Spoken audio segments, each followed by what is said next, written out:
It's got to build.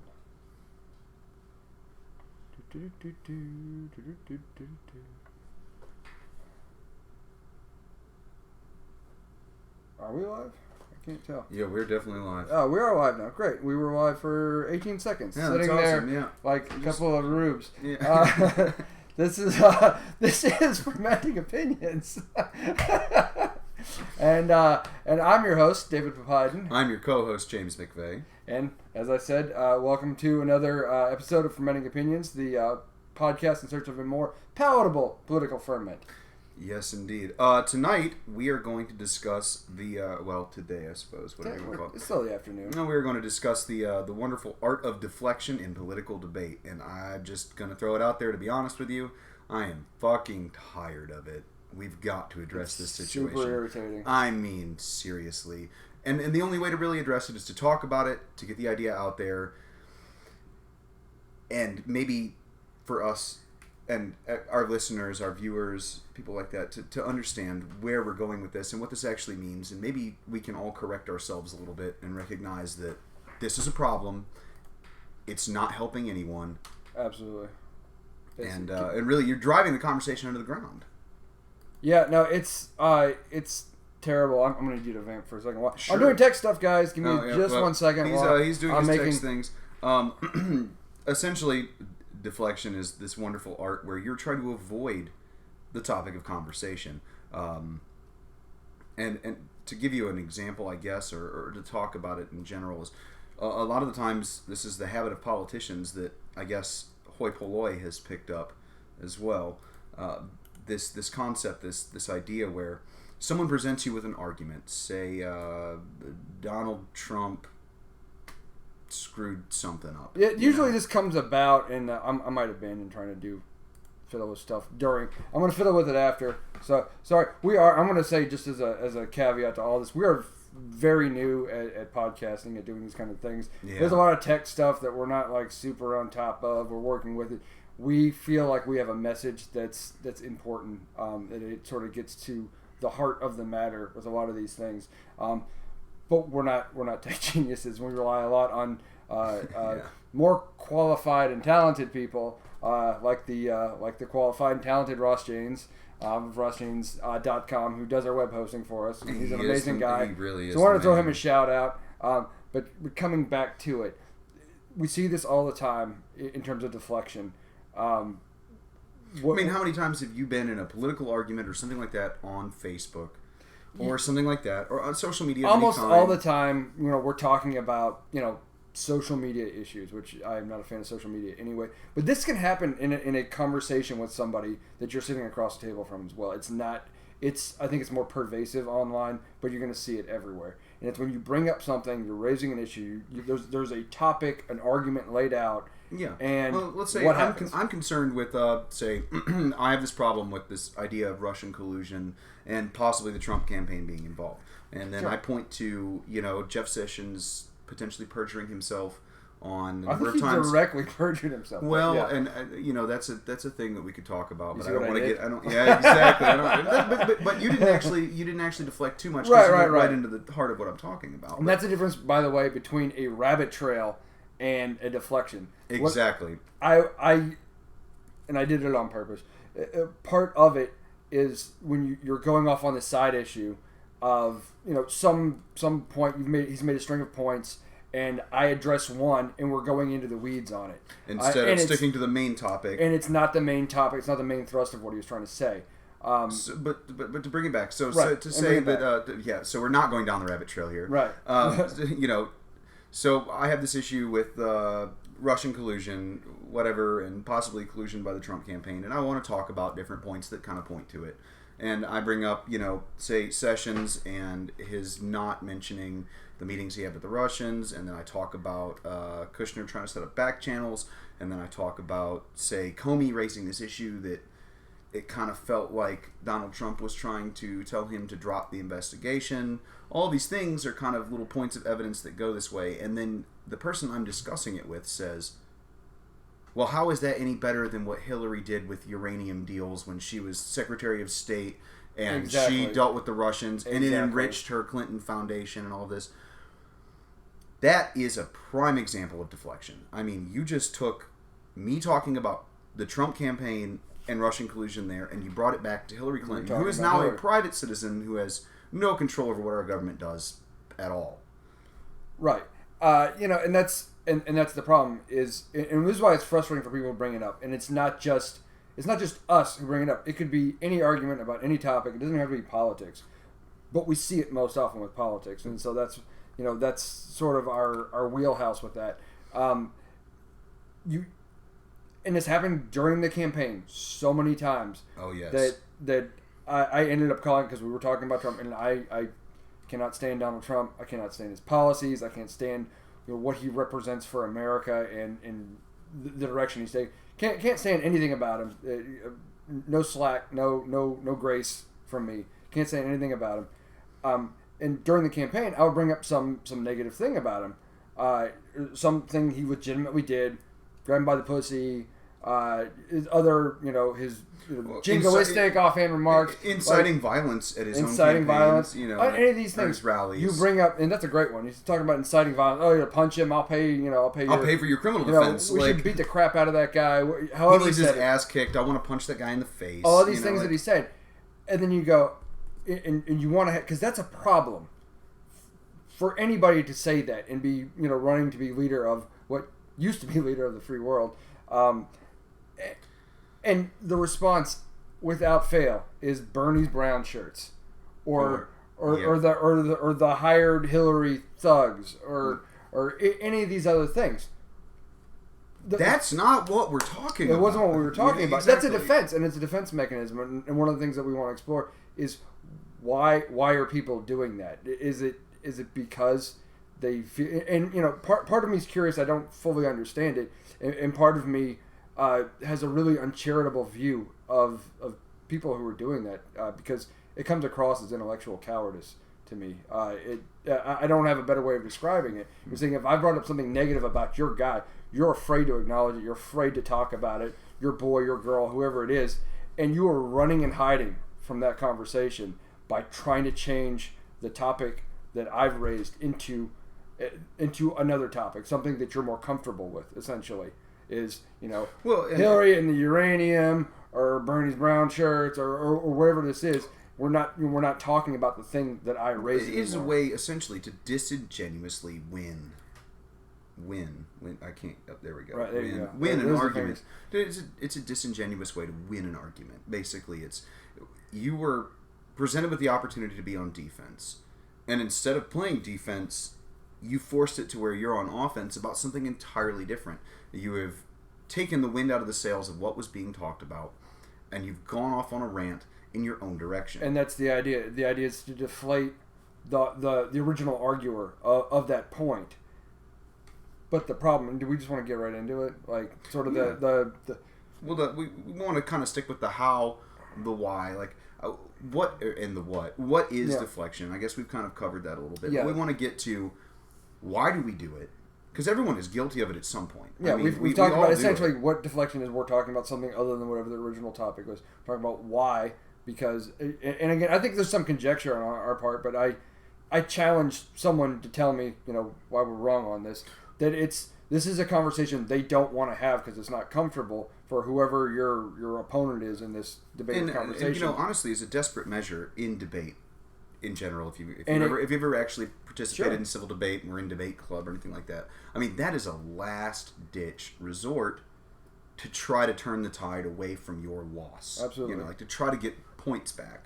But at this point in political discourse nowadays, I guess modern political discourse, meaning like the present that we're in. Sure, we do it all the damn time, and it's obnoxious. I mean, every friggin' time somebody says something and brings up a good point, it's automatically turned around to, well, what about your side did this 10 years ago? Right. It's every time. Like that. Every time. Yeah, and I think, and I don't want to paint this all on the right. No, it's because I'm on the left. The people I'm seeing doing it are all on the right.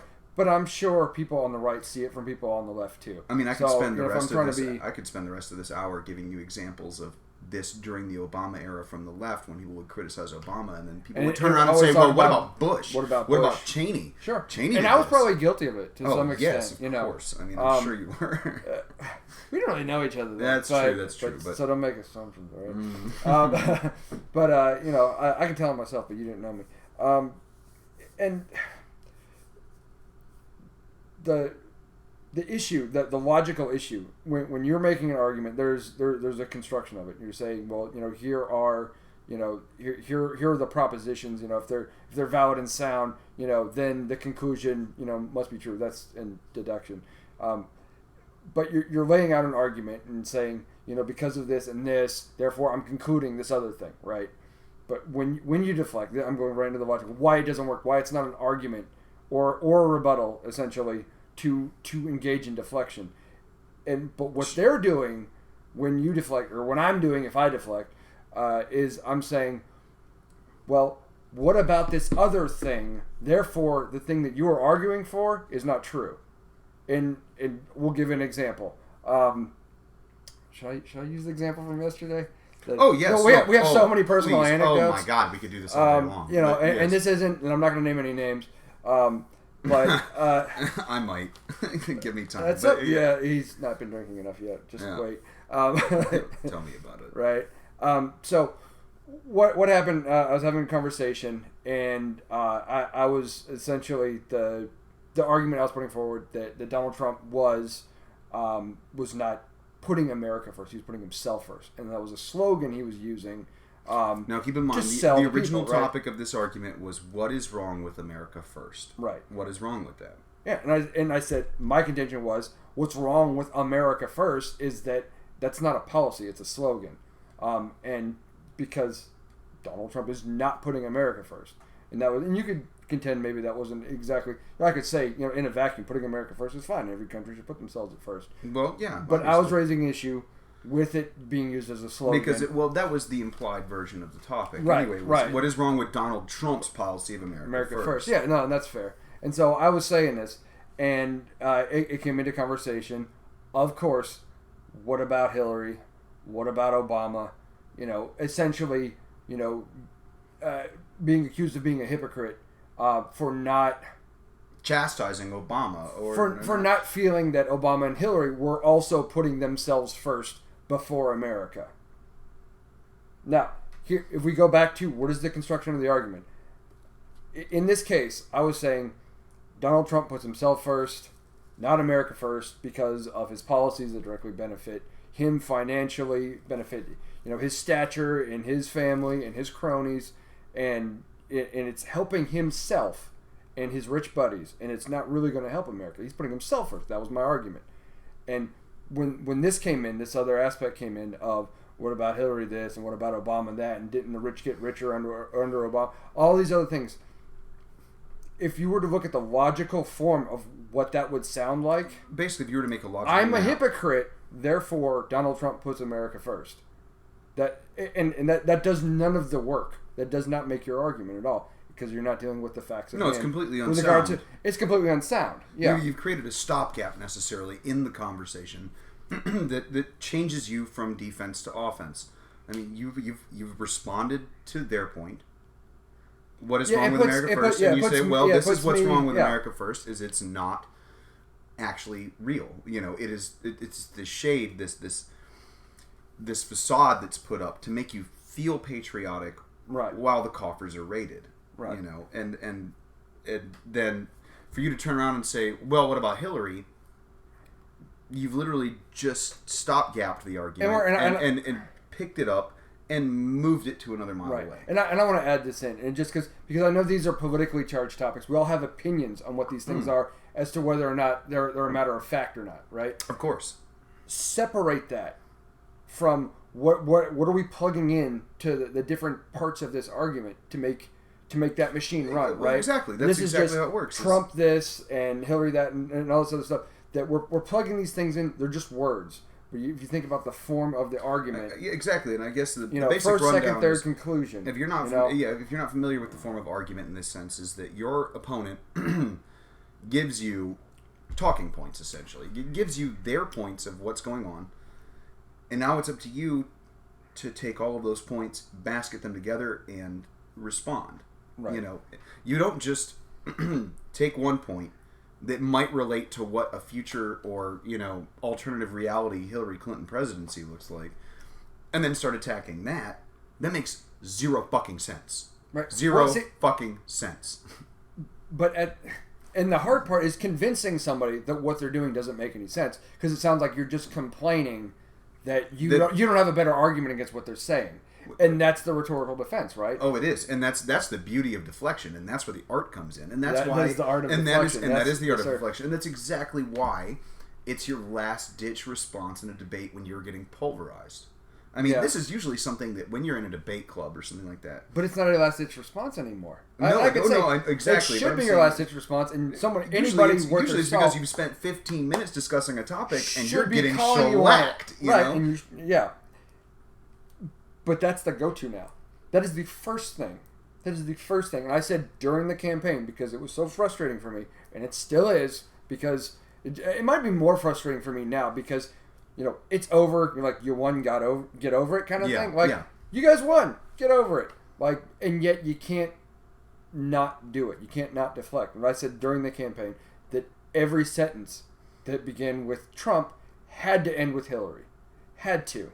Exactly. Because you couldn't criticize one person's position without comparing it to the other person's position. The merits or the flaws of anyone's actions or policy or anything without invoking the other one. It's not how you... instead of discussing someone's policy position, all you did was attack someone else's policy position. Because you couldn't defend. Exactly. I mean, it's so deep. Frustration level. I know, right? Just thinking about it. I need my Southern Woman fan and all you got that. The fan. I'm sorry, it's a little hot in here. The AC isn't working as well as I would like it to. Oh yeah, no, but the beer's cold. It's not that. And the beer is cold. Thank you for that. But but either way, but that's the point, is that when you use this deflection, especially as your first offense, I mean, you haven't even addressed why you believe in the policy you're talking about. You haven't defended anything. You haven't defended a damn thing. You're hoping that, I guess, as a sports analogy, that you just picked up an interception and you're streaking downfield. You know, but in reality, you jumped for a ball and nothing happened. I mean, you didn't catch shit.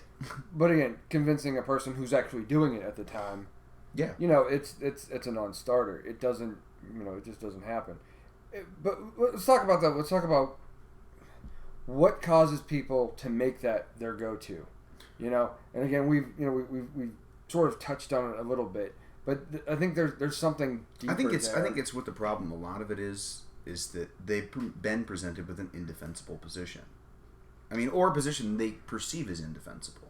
You know, a perfect example of this would have been during the Obama era, when he inherited George W. Bush's Fast and Furious gun running program and ramped it up. Ramped it up a lot, and then we were just letting assault weapons basically leak through our border to Mexico, right? to cartels like a sieve. But they disappeared for a little while, but when they reappeared, it was used to murder people, and we caught our weapons that we let them have. We lost track of, and then were used by the cartel to kill. Yeah, it was people. horrible. Yeah, it was. Well, and when that happened, and you brought that up to, you know, Obama supporters, I mean, they would immediately turn around and say, well, that was George W. Bush's program. Yeah, it was a program started under George W. Bush under much more stringent conditions that didn't lose track of any weapons. Yeah, and then when Obama got it, he turned up the heat and lost his shit. And I have to give you that, even though Obama is my boy. Yeah, but I mean, that's a perfect example. And that is the immediate response, is how do I defend Border Patrol agents, because we actually lost Border Patrol agents, if I remember correctly, to some of those weapons. Really? Like, yeah. I mean, that was the big fur. You know, like, that's where everyone got upset. I don't necessarily contend. But, I mean, that's a perfect example of what would happen, is Obama supporters would immediately deflect to, well, that was George W. Bush, and let me tell you why Bush sucked. Right. You know, and they would change because it's much easier to have a tirade, you know, about Bush than explain why, you know, the guy that is your sort of political champion. Yeah, the person that is near new hope and change. It was, you know, sort of a, you know, Bay of Pigs level fuck up. You know, I don't know if it was that much of a fuck up, but it was pretty close. But I mean, it was bad. It was bad. It's bad, you know. And it was legitimately something to be talking about one of those dreaded I words. I mean, it really was something that you could start at least approaching the ground of impeachment and saying, "What the fuck?" You know, like, and that's the funny thing, because you know all the impeachment stuff is going on is. Well, and everybody talks impeachment about the other person's candidate. Right. But when because you can't get them on a crime. The only thing you can do to a president is impeach them. Yeah, like, exactly. Well, and that's if you successfully prosecute them under the impeachment, you can get them on the crime after. Well, yeah, after. But yeah, otherwise it's carte blanche. Exactly. It is. So are you going to impeach someone over this? We talked about this last time. That wonderful 11th Amendment privileges and immunities and all that. Yeah. But anyway. To stay on topic again, before we rabbit trail. I mean, that was my example. Was with that during the Obama. I'm uncomfortable you talking bad about Obama, so we're going to talk about impeachment. Okay, well, thank you. Yeah. Thank you, David. Thank you for proving my point. Right. But I mean, obviously, you can bring this right back to Donald Trump, and it happens every goddamn time. Every time. Without fail. Every time without fail. When I criticize even one aspect of Donald Trump. You could set your watch by it. It's seriously. That regular. It's that reflexive. It's like, it's muscle memory. It is. And that's the thing, is that we've been doing it for, like, I guess the last 20 or 30 years, where we just immediately just pop right back to what the other side did wrong at some other point. And it reminds me a lot of relationship arguments. Like, you're in a relationship and you're arguing with your significant other, and they have done something that clearly is transgressing the bounds of what is expected or what's going on. And you're starting to hammer in on a point. And I mentioned the Dave Chappelle skit. Yeah, exactly. But you start hammering in on a point, and then all of a sudden it's going to come back to, what about that time you fucked up about something entirely unrelated? Right. And god damn it, why don't you ever do the dishes? Right. And it has nothing to do with the merits at hand. But it's. But it's effective. It's effective. You act on these grievances, and it's very effective. And on an emotional level, it really does. It does the trick, and that's exactly what this deflection thing is all about, in my eyes. I mean, it's really a matter of. But it's a lot. It's you a lot. You feel personally attacked because you're losing, and you have no way to win. So you think immediately, let me change gears. Let's do something else. I'm putting this bitch in reverse. Right. Yeah. Well, it's like turning every argument into a criticism of socialism. There's a great one too. I think that's become almost tongue in cheek. We have an acquaintance in common that every conversation of anything regarding politics will end up being a conversation about socialism. Well, and it's funny too, especially when you're debating a libertarian. I think it's funny. You're debating a libertarian who is a right-leaning libertarian who just despises socialism. He says he's seen the light. I think it's a train. Personally, I despise socialism. I think socialism. I'm not a socialist. I know you're not. I'm not calling you one. I'm just saying in general. Sure? I despise this idea, and I hate that my generation trends so much towards socialism as this answer to solve their problems. But to accuse me of making these arguments in favor of socialism, or even to relate socialism to what I'm talking about, no. But see here, no. And here's part of what happens is because. And I think this is part of the deflection, that when someone makes a counter like this, they bring up something that is not germane to the topic at hand, and it's emotionally charged, and it usually or often enough takes the form of some kind of injunction against the other person, their position, some deeply held belief, or of their character. Themselves, that you're basically saying, with the accusing a libertarian essentially of being a socialist, you go, but I'm a libertarian, small government, and fuck public roads and all that stuff. All that stuff, and you get your blood up about it. They will come. It's okay. Right. It will get paid for. I promise. Again, see, rabbit hole. The fact that you have to say anything means I'm winning at deflection. It will happen because the person who is deflecting, and it's curious to me. This is a great point. Yes, it's curious to me whether or not it's a deliberate thing, or it's happening on a subconscious level. Am I dealing with a master troll essentially, or are they somebody who is just so emotionally tied into this argument they don't know how to let it go themselves? Because they will keep turning back to whatever the deflection is. Oh God, yes. And they will take it as a win, and they will hammer on it. If you don't join in on that rabbit trail, essentially, to defend whatever it is that, that okay. some injunction about say, well, because I'm a liberal, right? So I'll be discussing a point, and the injunction will be flown. Oh well, about me needing to feel like I'm a victim about everything because I'm a liberal. Like, part of me goes, well, fuck no, I'm not offended, but that's a dumbass thing to say. Like, yeah, like, no, I don't need a safe space, bro. I need you to actually stick to the topic. Yeah, I need you to stick to the topic at hand, right? But the fact that I had to say something means I'm no longer talking about whatever it was the topic at hand. That's part of the deflection. That's the intent is to get somebody off message, and whether or not it's intentional or not, I don't know. Case in point, referring back to the conversation I was mentioning earlier about whether or not Trump puts America first, part of counter arguments against that had to do with us losing our AAA credit rating under Obama. Oh, and, Jesus! That was fun. That was I was engaged in that argument. That was ridiculous. And that's how bad the deflection. Because try to put those two together. Does Trump want to put America first versus himself first? And this ends up being a conversation. Wasn't it under Obama? And wasn't it Obama's fault that we lost our credit rating? We lost our credit rating. And about the debt ceiling and all this stuff, because it's much more comfortable to relitigate the past when you have good talking points. Then what could potentially be happening in the future? And you can throw that out there, and part of your mind goes, "Well, no, that's factually inaccurate. That's wrong." Yes, and that was the thing and I took the fucking bait on that one, and I ran off down the rabbit trail with it, and I was like, "What are you talking about? That it's Obama's fault about?" And then, of course, we. And I promise, guys, we're not just vetching about Facebook fights. This is stuff that it has. These are just examples of a problem occurring on like a meta scale, essentially, because it happens in every kind of dialogue, and you don't get to any kind of truth when you do it, and you don't get to hear or really entertain fairly, your opponent's perspective. To at least give you something to think about. Not necessarily going to change your mind, change your position, or change your party affiliation. I think this is an interesting topic on topic too. What is it about someone presenting the deflection that draws us in? Because I ran with that, and I mean, and now granted, it was probably an ADHD thing where I'm like just looking at my phone and I see this and I'm like, oh shit, son, nah, you wrong, and then I just went off on that, and I took the bait. The argument was deflected.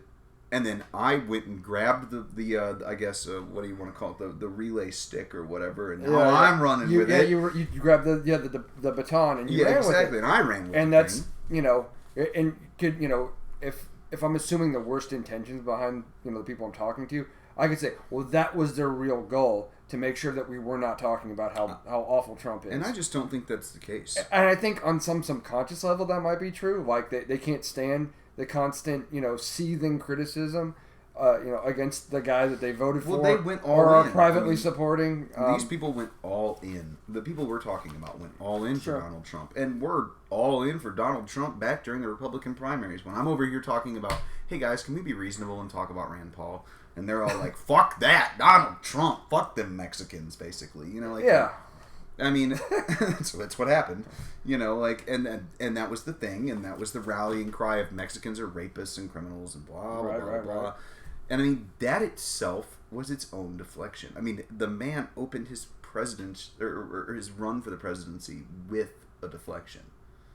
Yeah. I mean, it's kind of a Trump-esque thing to do, but I mean, what I'm saying is, what is it that makes us take that bait? Because it's the things being thrown out there are audacious. Yeah, and it's there was. I can't remember what philosopher he was talking about, basically anti-Semites, and how they would throw out in conversation things that they knew were easily challengeable. I don't know if it was Sartre or Nietzsche. Yeah, it sounds like a Sartre thing to do. It might have been Sartre. I almost swore I'd have to look it up. But there's an intentional lack of sincerity, and it very much mirrors the way like internet trolls act today, and that has become a meme. The fact that this philosopher said this decades ago, and it's the way people are acting today on the internet, on 4chan and Twitter and everything else. Well. And people react to it, and this comes back to deflection, not necessarily with sincere people, I'm assuming insincerity, but because something audacious has been thrown out, and you want to challenge it and you want to fight about it because you know the facts, and what they're saying is not a fact, and so you don't want that to stand as part of the record. There's some, some duty you feel, right? You know, that you're honor bound to, not let bullshit walk. Because it reminds me a lot of trial in that sense too. Is that particularly being on defense is this idea that the prosecution has to prove, in a criminal trial, prosecution has to prove their case, every element of every charge, beyond a reasonable doubt. And so they're methodically whooping ass. That's what they do. Right. They're pointing out their case one piece at a time, laying it out there one witness at a time. Meanwhile, if you're on the defense, you're just chipping away. I mean, every time you're on cross-examination, what you're trying to do is chip away at the proof. Is get some down. And all you need is one good line. I mean, you need your Johnny Cochran. If the glove doesn't fit, you must acquit. Yeah. You need one good line. Yeah, and I mean, bitch, please. It's essentially anybody on here, and I challenge you to get on here and tell me O.J. Simpson didn't kill fucking his wife or his ex-wife. Okay, don't. And Ron Goldman. No, but I mean, seriously, that's a great point, though, is that they won that trial. I mean, he won. He was acquitted. Yeah, no, I'm aware. Yeah, I mean, he murdered that woman and her lover and murdered them. Overwhelming argument. Yeah. I mean, clearly did. And he even wrote a book about how he did it later. I mean, he did it. But a good defense in that situation, if you're going to deflect, you got to take one point and deflect on it. Yeah. And it is not helpful for conversation. It's not good for winning an argument. It doesn't do anything. You are not on trial. Remember that, please. When you're in a political debate, you are not on trial. Your candidate's not on trial. You're literally just discussing an issue. But is that true? Because I think that's really how people feel about it. I think it is a matter of we voted for him, so we feel we've got to defend him. There's a common phrase from people on the left that we were witness to under the Obama administration, the slow lynching of Obama. That basically every little nitpick that thanks Obama, I stubbed my toe, thanks Obama.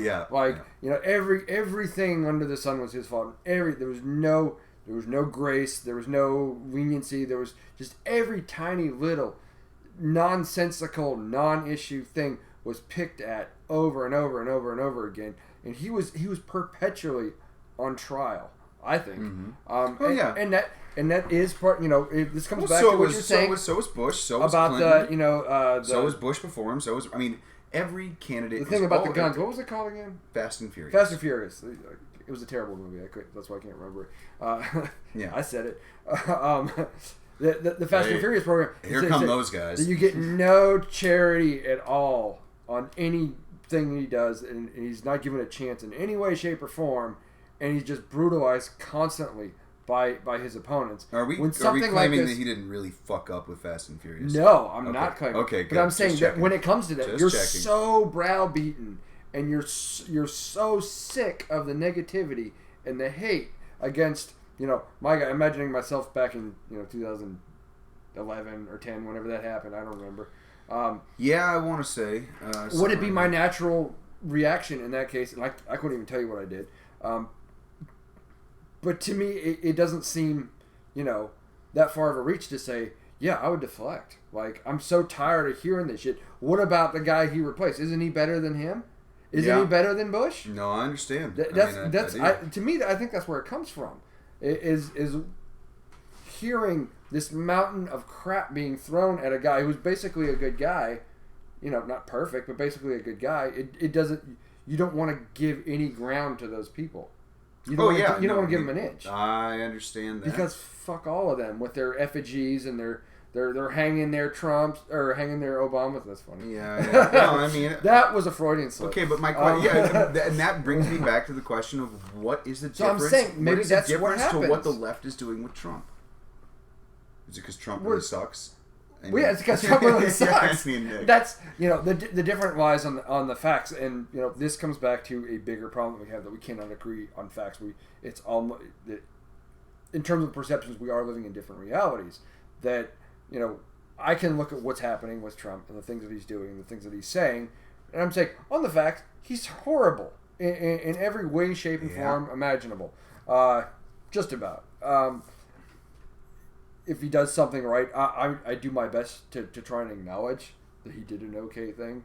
You know. Oh yeah. He appointed Mattis. That's my go-to. He appointed Mattis. Mattis knows what he's doing. He's competent. I really Thank you like for Mattis. Right, and that's about all I can ever say. I'm looking at you, Neil. I'm looking at you, Neil. I'm looking at you, Neil. My boy. See, no, that was a stolen seat, and it was a fuck up. But because he's an originalist, we're gonna fight about this. Just wait. But again, deflection and distraction and rabbit trails. Sure.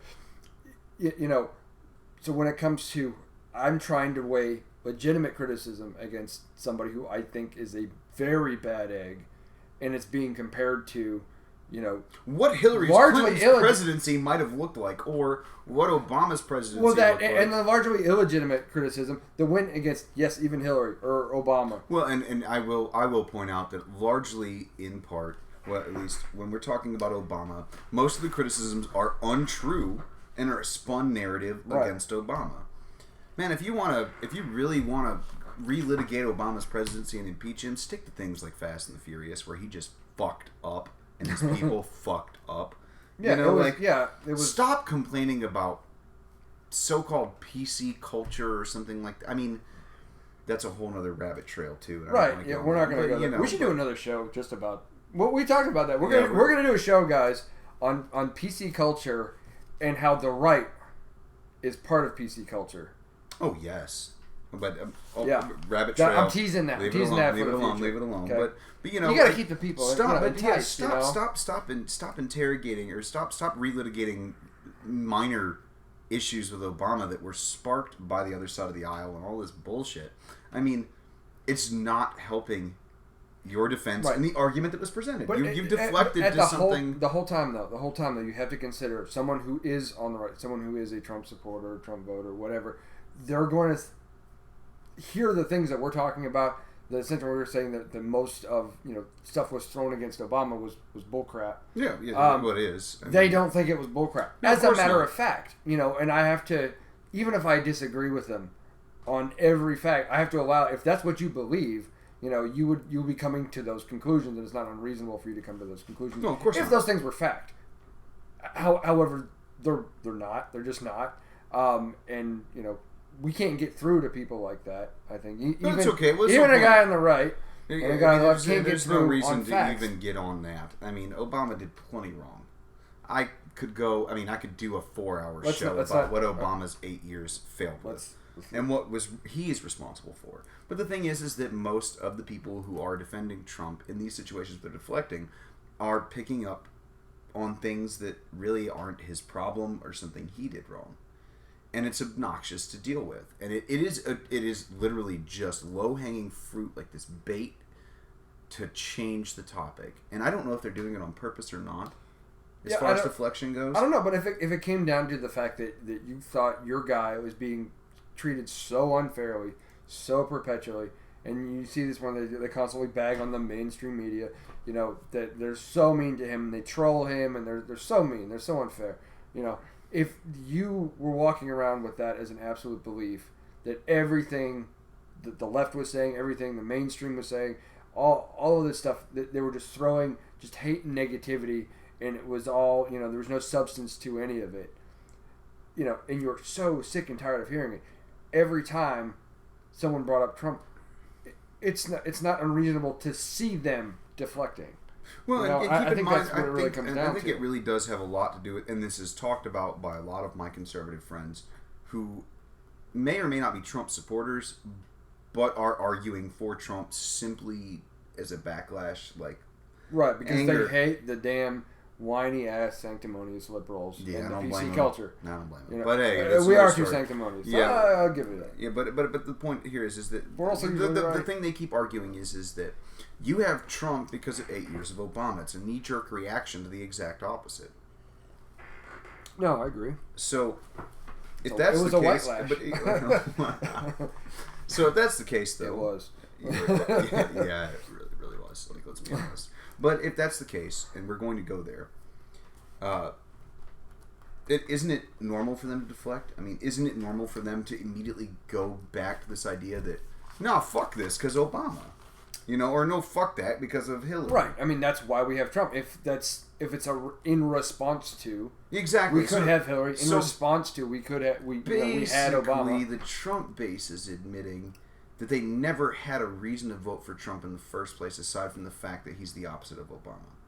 None of his policies make sense. None of his policies work. I'd be careful making a statement like that. I think it's true for some people. I don't think it's necessarily true for everybody. Of course not. I mean, obviously, I'm generalizing, guys. I'm generalizing, but at the same time, I'm saying doesn't. That's an important thing. But these are educated, reasonable people that I know that come out with this statement that says, no, we voted for Trump or we're supporting Trump because he's not Obama, because Obama ruined everything. We wanted the opposite of Obama. Right. So doesn't it seem natural that they have no way to argue in favor of Trump's policies because they don't make any fucking sense? Right. The only thought that went into it was opposite of Obama. I'm sure let's bitch about Obama as a response. Yeah, and that would make sense, essentially. I mean, it's not logic. Okay, I'm saying it's an irrational argument. It's in terms of understanding human psychology and the way people behave. That's what I'm getting at. It follows that they would react in this way. It's still irrational. There's, there's no reason that went into it. People who do the online debates and things like that, there's these things called informal logical fallacies, and you have the fallacy ref memes, and there are special names for the kinds of fuck ups in logic that people engage in conversations on a daily basis. And the more you know, and this is my little logic soapbox, that the more you know about these things, the more you can be aware of when you're guilty of them. Coming back to the Obama Fast and the Furious thing, I don't remember what I said about it at the time. It's very likely that I did deflect. I would assume so. And I would... Because it was an easy deflection. Before he knew me, but we'll assume I'm guilty. We'll assume I'm guilty of it. So in that case is, what I would be guilty of is a red herring fallacy. Yes. And that is that's the sort of the informal logic name of this kind of error in logic. Coming back to, Bush was worse, so therefore it's okay that we had Fast and the Furious, that would be the logical form of what I would be saying by deflecting to, Bush did it too. Essentially, you stop gap to the point. I mean, you just cut out a chunk. And the other fallacy, there's actually two other fallacies. Because I'm going to bring up, because I like the fallacies. I play fallacy whack-a-mole. If you ever see me on Facebook, I'm going to hashtag fallacies because sometimes I get bored of explaining myself over and over again as to why it's a fallacy, and I get a little facetious about it. And that's when you see the hashtags. That's okay. So not only is it a red herring, it's also a fallacy called, and I really hope I'm pronouncing it right, it's called Tu-Ko-Q or something. It's like spelled Q-U-O-Q-U-E. It's the U2 fallacy, meaning it's an appeal to hypocrisy. That you're a hypocrite because, you're okay, back on Fast and the Furious, because I'm putting this on me. You were okay with Fast and the Furious because that was something that Bush started, but now all of a sudden, it took time or whatever for it to fall apart, and you want to blame it all on Obama, but it was really Bush. He was doing it too, and you didn't criticize him for the bad plan he had. That's an appeal to hypocrisy. They're saying that the person who's arguing against me is being inconsistent or being a hypocrite. Therefore I can dismiss their argument and change and move the goalposts and change the entire topic. And I'm changing the topic, and calling someone a hypocrite doesn't mean that they don't have a point in that certain circumstance. You can definitely use hypocrisy. You can use hypocrisy as a debate point all day long as you can connect the two ideas very succinctly. It can't be this study in how one topic goes one direction and the other goes the other direction. You don't need to have a 30-page dissertation to connect the two. I mean, if I call you a hypocrite because of something very easily connected, awesome. You haven't triggered a fallacy, right? But I mean, the problem calling here someone is a hypocrite. Here's the difference, and this is important to lay out. I love talking about logic. You can call someone a hypocrite in terms of a conversation. Sure. You can call someone stupid and they have an ugly face, and they're you can tell all these things. Civilly. But if you do this, no, not civilly, but you can say these things and you're not being illogical in your argument. If you say these things and you use them to prove your conclusion, then you're committing the fallacy. So Yes. you're a hypocrite. Because you can say, boom, you're a hypocrite, and you can make that case. That can be an argument on itself. You say, you're a hypocrite, therefore you're wrong, no, and I win. Yeah. You're a hypocrite, therefore I win. That's not how That's it... the fallacy. That's how that works. Just so we're clear, that's not how it fucking works. And that's why it's a YouTube fallacy. This is what we're going back to. Saying, Also, you're a hypocrite, therefore Trump puts America If I can first. give another shout out, I'd like to just dial back for a second on the 2CoQ. I think that's how it's said. Someone please email us at fermentingopinions1@gmail.com. We didn't get, I don't know who got the original, I don't know, but we're one. But I do want to apologize to two very special people in my life. Doctors Rodriguez and Rosenbecker, if you are watching this and listening, I am so sorry that I don't know the Latin pronunciation there. I mean, damn. I did very well in both of your programs, and I loved Latin and Greek. Well, it's Latin, and I have no idea how to pronounce that. It's the most minor. Well, we were mispronouncing Mueller as. Well, yeah, but I didn't Mueller take, as Mueller. I didn't take German, so I mean, hey, this is what happens when you learn words from reading and not from hearing. You know, it's not the end of the world. I'll apologize for mispronouncing it. Oh wait, that actually reminds me. Raffaella, I apologize for that as well. If you're watching this, her last name is. I don't know who that is. She's a friend of mine. Okay. And that is her last name, and she's German. And now I feel like a real ass for not picking that one up. But yes, okay. I have a mea culpa issue, but I'm going to wait till the end of this. Okay. Hey, you got that one right, though. I got mea culpa right. Hey! Opa!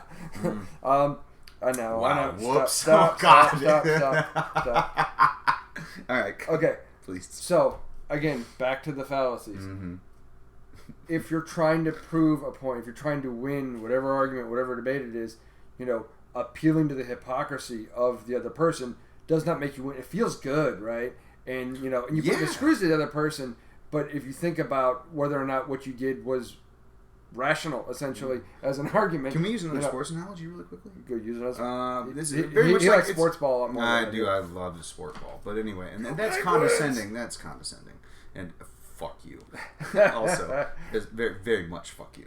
But anyway, so it's like boxing. Let's say boxing is the sport we're engaging in, and I've landed several blows, and you're not feeling so great, and then you just kick me in the nuts. That's essentially what happened. Yeah, this is way outside of the rules. But then you just keep going, and you're like, watch me beat on this motherfucker, and I'm winning now. Right. Yeah, and that's what it looks to the crowd is that the tides have turned, and you're winning. But what you did was anybody who knows the rules of boxing, they're like, what the shit? That's a fantastic sports analogy. I appreciate that. And what most of these come down to is an ad hominem type fallacy. 2CoQ, or however it's pronounced, is a version of ad hominem that you're calling that person out. You're attacking the arguer versus the argument. And again, the difference is you can attack the arguer. Well, no, but not to win the argument. Not all the time. It's not ad hominem all the time. I mean, a lot of the time, it's simply just. Oh man, I like the but Hillary reference. Like the logical fallacy is but Hillary. Yeah, that's I've really coined that fallacy. Where's my finger there? I've coined that fallacy. Sorry, because the camera, it's opposite. I've coined that fallacy as the but Hillary fallacy. It's another version of deflection of 2CoQ. Red herring, kind of thing. You're saying, well, you supported Hillary, you liked Hillary, and she is this awful murdering. Well, she would have done. No, my favorite is this is what would have happened under Hillary. Yeah, that too, and that's that was extremely relevant during the election process. If you're weighing one against the other, sure. Yeah, that can be legitimate. No, trust me. As a perfect example, Trump will do this, Hillary will do that. Perfect example, and that's an argument. That's fine. And Hillary's third debate is a perfect example. The main thing that turned me off of her, because God, I really didn't want to vote for her in the first place, but I really wasn't. I'm a never Trump conservative. Like, woof. Sorry. Yeah. I would have rather gone Pet Cemetery and resurrected the shambling corpse of William F. Buckley than I was going to say Ronald Reagan. No. Well, not that Reagan's bad or anything, actually. Kind of like Reagan, but... trickle down. But anyway, stop. rabbit holes. Jesus, way to derail me there, man. I know. Yeah, nicely done with the deflection. Yeah, we keep doing it. Yeah, great. This is how easy it happens. We're two friends. We're not trying to we're not even cut each other down. But the main thing that really turned me off, to get back to it, the main thing that really turned me off with Hillary, and it's a perfect example of what would have been under a Hillary presidency, was in the third debate when she was talking about Russia and the no-fly zone in Syria, or how she would implement a no-fly zone. And if a Russian plane transgressed it, she'd shoot the fucker down. And I was like, hey guys, great way to start a war. That's how you go to war with Russia. I'm not really colluding with the Russians to give them control over our government either. However, hasn't been proven yet. Yeah. Well, no, that's true. That's fair. And maybe it'll never be proven. I mean, also as a former prosecutor, I tend to follow the evidence in the prosecution's realm, and I will admit that. But I tend to believe my cops, and I tend to believe people of that nature. Sure. As far as their investigation goes, and I understand the difference between probable cause and beyond reasonable doubt. Gotcha. However, get back to the Hillary thing. Yeah. So, but that was the thing that really just cemented it, that I would never, ever vote for Hillary. Ever. That was it. And that's a perfect example. You're channeling Rand Paul right then? Is that pretty much? Yes, I'm also a libertarian. I'm really into that non-aggression pact thing. But yeah, that was the deal, was that, and if you want to debate something about what Hillary would have done, there's your opportunity. Yeah. And it was perfect. If you're talking about why did I choose, X over Hillary. Sure. Perfect and legitimate. But that's not the topic, because most of the time the topic is criticizing the move the current president has made. Yeah. And now you want to turn around and say, well, what happens if Hillary was president and she did this? And that's another fallacy. You know what it's called? That's a new fallacy category. No. This is called the fallacy of relative privation. I have never heard of it. Yeah, this is new. I learned it from one of these internet philosopher type, debating type people. Anyway, fallacy of relative privation is to say, well, this isn't so bad because look how much worse this thing was or would have been. Okay. Ooh. It doesn't make the original thing not bad. Like, you have lung cancer.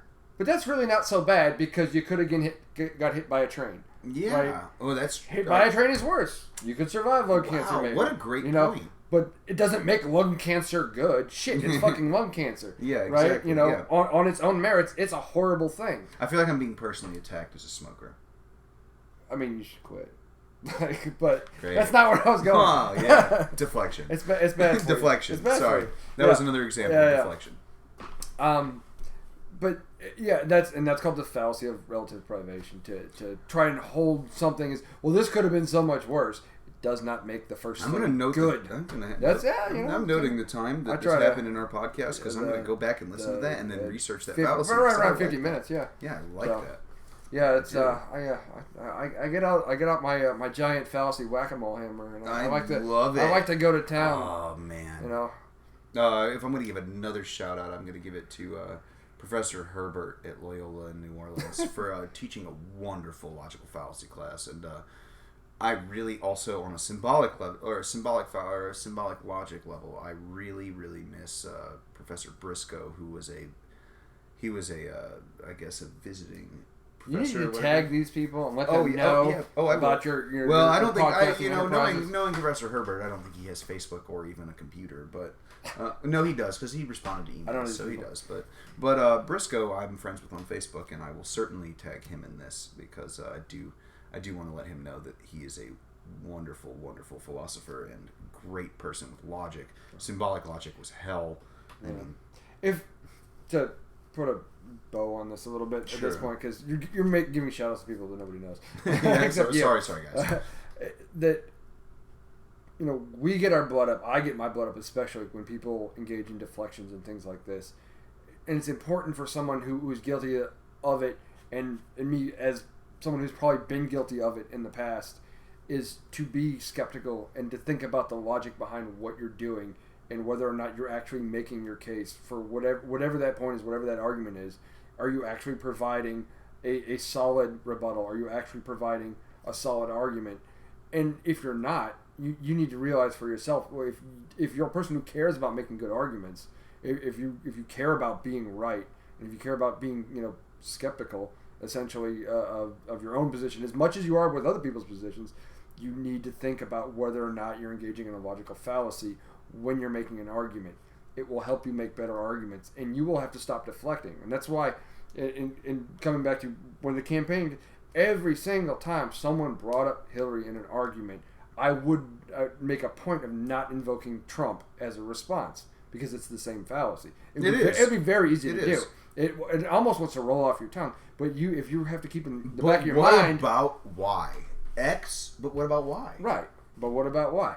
And you can't do it because I'm not making an argument at that point. All I'm doing is distracting from the fact and maybe admitting that I don't have a defense, and I'm a guy that doesn't like to lose. The moment that I'm being real honest. The moment you deflect that hard, you just told me you don't have a defense. Yeah. That's what you did. You said that I lost. But again, it's an admission. To put this on a little bit more positive cast, moving forward, if you catch yourself doing this, if it's important to you to be making good arguments, sit and look up logical fallacies. You can Wikipedia logical fallacies. Yeah, you can. This is in there under red herring, under 2QQ, under relative privation, and all the derivative fallacies that come down to basically these are things that people say they're rhetorically effective, but do not make your argument. If you want to be right, if you care about being right, make solid logical arguments. And deflection is never ever one of them. No, not at all. No, find a way to support your position.